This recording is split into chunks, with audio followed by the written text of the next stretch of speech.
Hola a todos, espero que se encuentren muy bien y que hayan tenido una muy buena semana. En esta oportunidad vamos a hacer una pequeña meditación que nos habla acerca de algo muy importante para todos nosotros.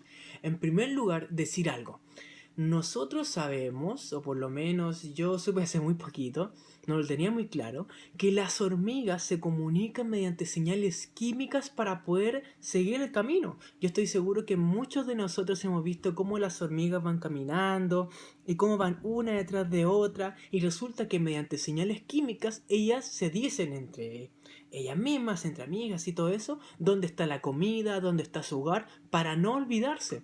Por otro lado, las abejas, aparte de poder comunicarse mediante señales químicas, como lo hacen también las hormigas, tienen una forma extra que es mediante danzas, mediante patrones que utilizan ellas en el aire volando.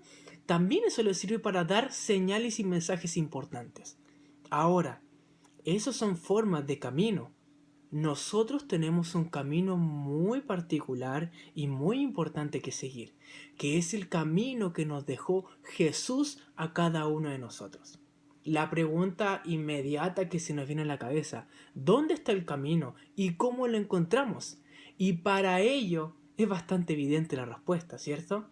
El camino se encuentra en la Biblia, en la palabra de Dios. Y vamos a leer un versículo interesante ahora, que se encuentra en Mateo capítulo 4, versículo 4. ¿De verdad necesitamos la Biblia? ¿De verdad necesitamos la palabra de Dios? ¿Qué dice Jesús?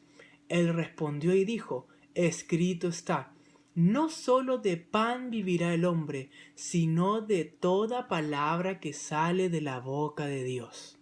Tenemos que vivir, así como comemos para poder sobrevivir, también tenemos que vivir sobreviviendo, alimentándonos de la palabra de Dios. Acá hay un dato muy interesante. Jesús citó un versículo que se encuentra en Deuteronomios, es decir, del Antiguo Testamento. Por lo tanto, nos dice algo muy importante a nosotros. No solo tenemos que quedarnos con una pequeña parte para estudiar, o por ejemplo leer solo el Nuevo Testamento, sino que también tenemos que leer el Antiguo Testamento, leer la Biblia, utilizando todas las herramientas que nos entregas, desde Génesis a Apocalipsis, para poder comprender el maravilloso mensaje que Dios tiene para ti. Pueden haber personas que digan: pucha, es que la Biblia fue escrita por personas como tú o como yo, y cualquiera podría escribir una Biblia. Bueno, acá tenemos una respuesta. En segunda de Pedro, capítulo 1, versículo 21, nos deja claro algo muy importante. Dice: porque nunca la profecía fue traída por voluntad humana, sino que los santos hombres de Dios hablaron siendo inspirados por el Espíritu Santo. Es decir, el verdadero autor de la Biblia fue el Espíritu Santo, no fue un hombre. Las personas solo fueron herramientas para poder escribirla, pero el Espíritu Santo fue el que inspiró esas mentes para poder redactar las cosas que están ahora en la Biblia.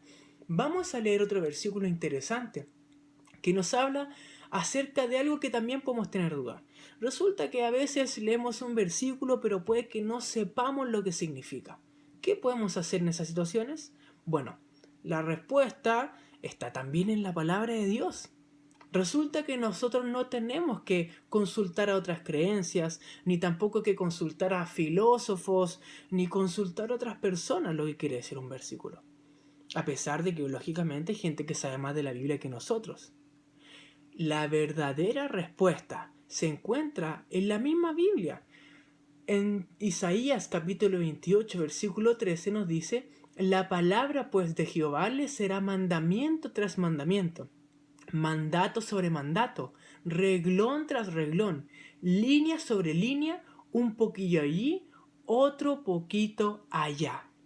Es decir, cuando estudiamos la palabra de Dios tenemos que leer un versículo de una parte, después otro poquito de otra parte, otro poquito de otra parte, de otra parte, de otra parte, de otra parte y de otra parte, hasta que finalmente la Biblia se interpreta a ella misma. No hay que dejar cabida a nuestras interpretaciones, sino que dejar que ella nos dé el mensaje sólida. Y por último, un versículo antes de terminar muy importante que se encuentra en Hebreos capítulo 1, versículos 1 y versículo 2.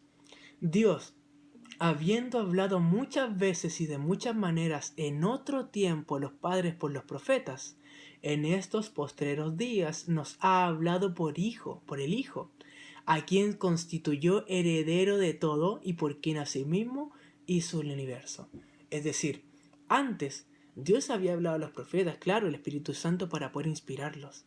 Ahora Dios también te habla a ti y te habla mediante Jesús. El mensaje que Él quiso que tú recibieras, créeme, ya está en la palabra de Dios. Es labor de nosotros estudiar la Biblia para así poder encontrar ese maravilloso tesoro que Cristo tiene para cada uno de nosotros.